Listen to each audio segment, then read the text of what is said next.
And after a struggle with the recording software, I'm back and we're here to record the end of the Nashkel Mines.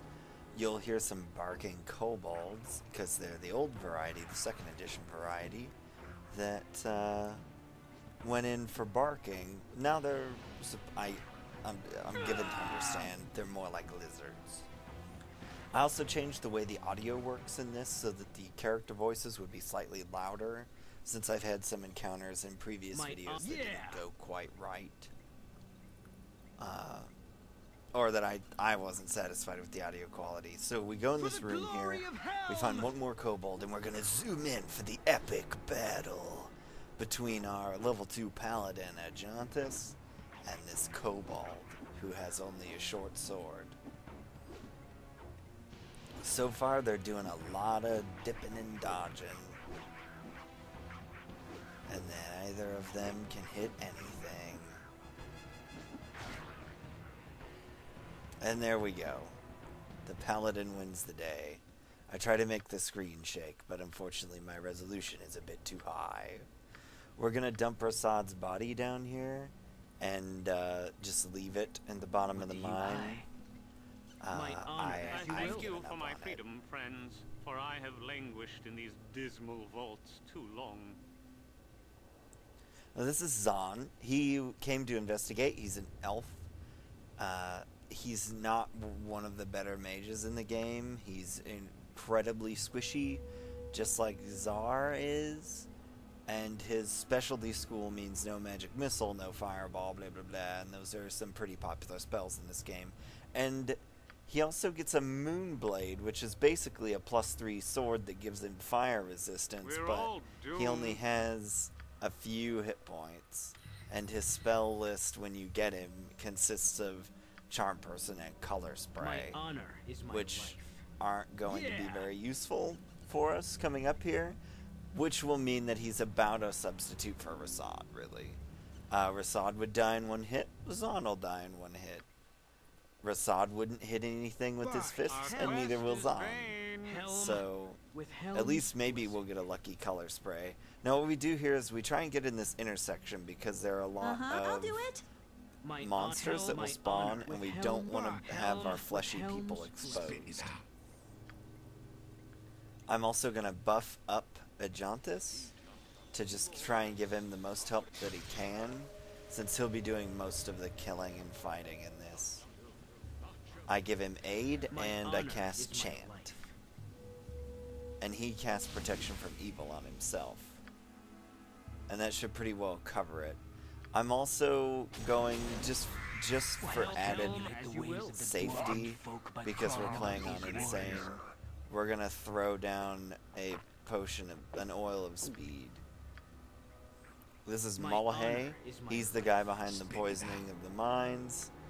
We're going to command word die him, so he falls down, and we get some easy free hits on him in an attempt to preserve our spells for later in the fight. We're all doomed. And I'm going to try and pull Zahn in so that he can color spray all the kobolds What is there. it this time? I'll do it. By hell. My blade will cut you down to And size. he shoots up, and that Mullahay is dead. And we also have levels gained. So now we're just going to throw a color spray that takes out some of the kobolds. And now more or less it's just making sure that nobody who's really soft gets too close to these skeletons.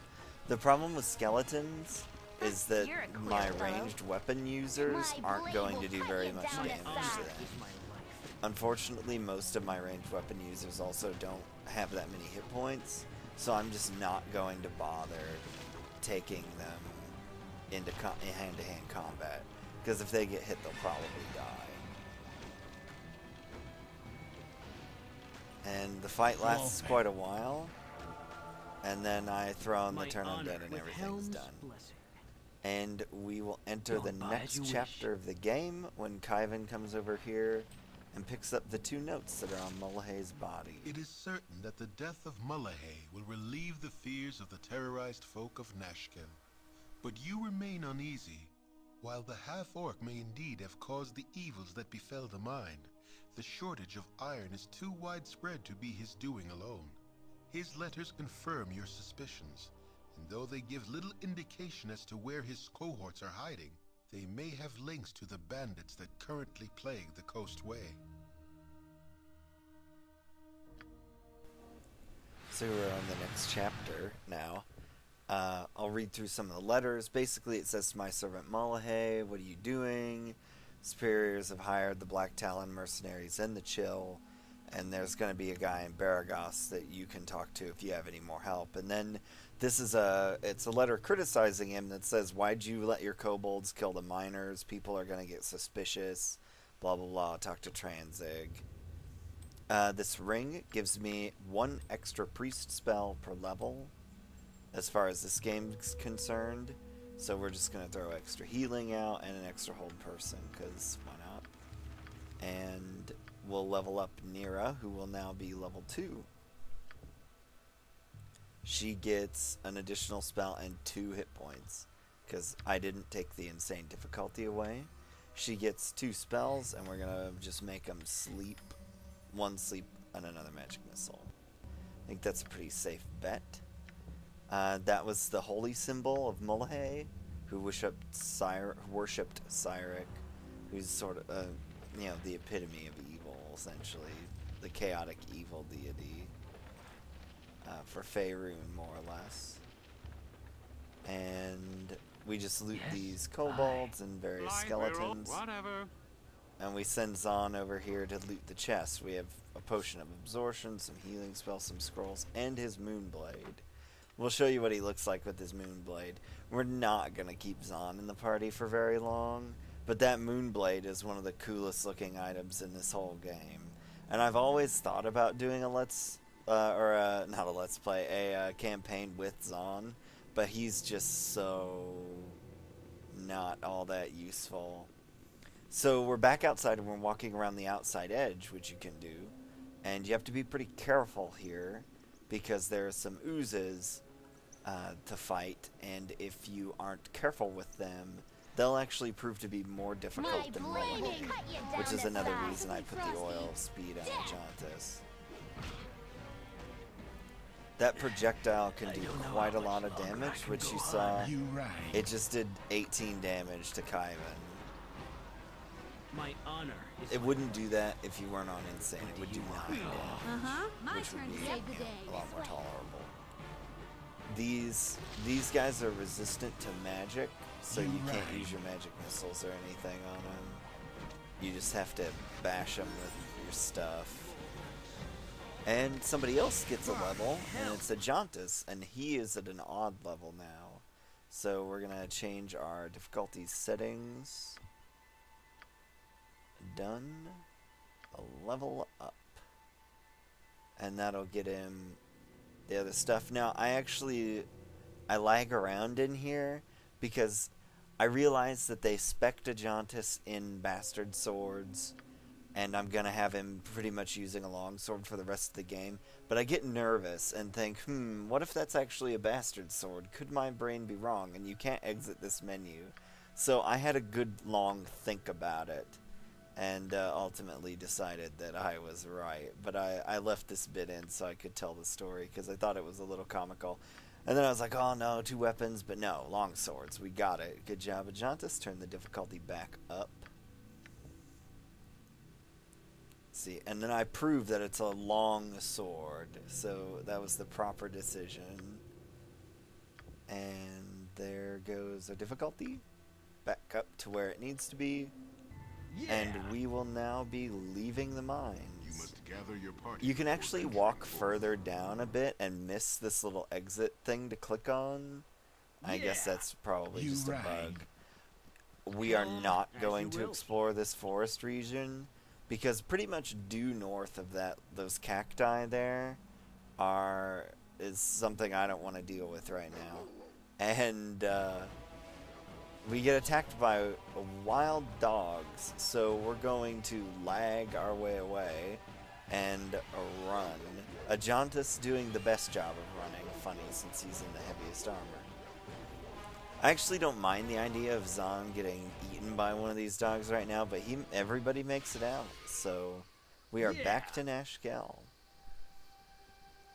and we're just gonna walk up the road, and we're gonna talk to the mayor and tell him that we fixed his little problem in the mine. And that unfortunately one of the characters that they put in Enhanced Edition isn't all that great. And here he is, the mayor. We'll zoom in on him a little bit. He has long hair in this one. Baron Gatskill. You returned. You get 900 coins, oodles, and 1,000 experience. And you lose some of the items, the Mullahay related items. Now we're going to walk up here because we need to go to the inn and rest and recoup. And as I was doing this, I actually totally forgot. Surrender, and thy passage shall be quicker. About Nimble. You rang? So he's a wizard who throws axes. So we're going to just try and do the thing that we always do to wizards. But he gets his spell off, and Nira doesn't get her spell off. It causes her to walk slowly. He saves versus the spell. Now, as a priest of Helm, I have true sight, and there, his vision goes away. Another thing that I don't get is Nimble just tried to cast a fear spell on Ajantis, and paladins are immune to fear. You cannot make them afraid. And Ajantis is ultimately the one that slays him. As you will. So we'll pick up his stuff. He's got a lot of magical stuff. He's got tons of throwing axes. And a letter. Unfortunately, the letter doesn't tell us how much we're worth. They just hired a guy that says a line before he attacks you. By hell. So kudos to him. So we're going to try and get in the inn now and actually rest. And hope Zahn doesn't burn anyone with that moonblade. We're going to set Nira up for Identify so that I can talk about the items that we get. As you will. That you get from Mullahay. Never had rats. No sorry. You were startled out of sleep with a chill, though the night is warm and calm. It is though someone has walked across your grave, and for a moment you wonder if it was you. With this thought, the ground beneath you opens, and you are swept into the dark. When light returns, you do not find its presence comforting. Before you lay the empty mines of Nashkel, cleansed by your previous passage. You move through walls and floors alike, descending deeper and deeper, until a bloated figure comes into view. Mullahay, in no better shape than you left him, stands motionless before you. Held from whatever afterlife calls it, this foul apparition has been waiting for you. A dagger of bone hovers before it, ready for a willing hand to drive it deep. Had this creature breath, you are sure it would be hurling curses. It waits for the kill, a death beyond death, and knows no hope. You turn your back on the blade, and it clatters to the floor. Punishment enough shall find this creature in the land of the dead. You need not inflict any more upon him. Surprised and thankful, the visage of Mullahay hobbles forward and through you, off to whatever fate it deserves. Perhaps for safekeeping, it leaves a part of itself behind. It is a spark of hope that fills a space within you. A dagger-shaped hole you did not know was empty. There is a cry of rage from the depths, and the dagger of bone launches itself through the air. Your heart, its target. You awake just as it should have struck, and the cold sweat that covers you stings your eyes. A disapproving voice lingers in your ears, though it should have disappeared with the dream. You will learn. And so that's the good dream sequence, more or less. You get a +1 short sword. Doesn't really tell you much of a story about those. Talks about infravision ring. We're gonna just sell it. Talos's gift gives you 50% reduction to electricity, and the story of it is Talos, who's the god of thunder, more or less, thunder and lightning and tempests, destroyed his city, but he gave these boots that would protect them from the maelstrom, so that one survivor could tell what happens to people who mess with Talos. And they found him, some people found him eventually, and he was raving mad, and they took the boots. The boots of avoidance, senses of a cat, they were designed by an instructor at an archery academy who had grown tired of suffering accidents at the hands of his inexperienced students. We're going to give those to Nira because they're good for avoiding arrows, and she's not ever going to have armor, so she'll do best by it. We'll give one of these swords to Imoen, and the other we will sell. And there we go, 3,000 gold for us, and I will see you next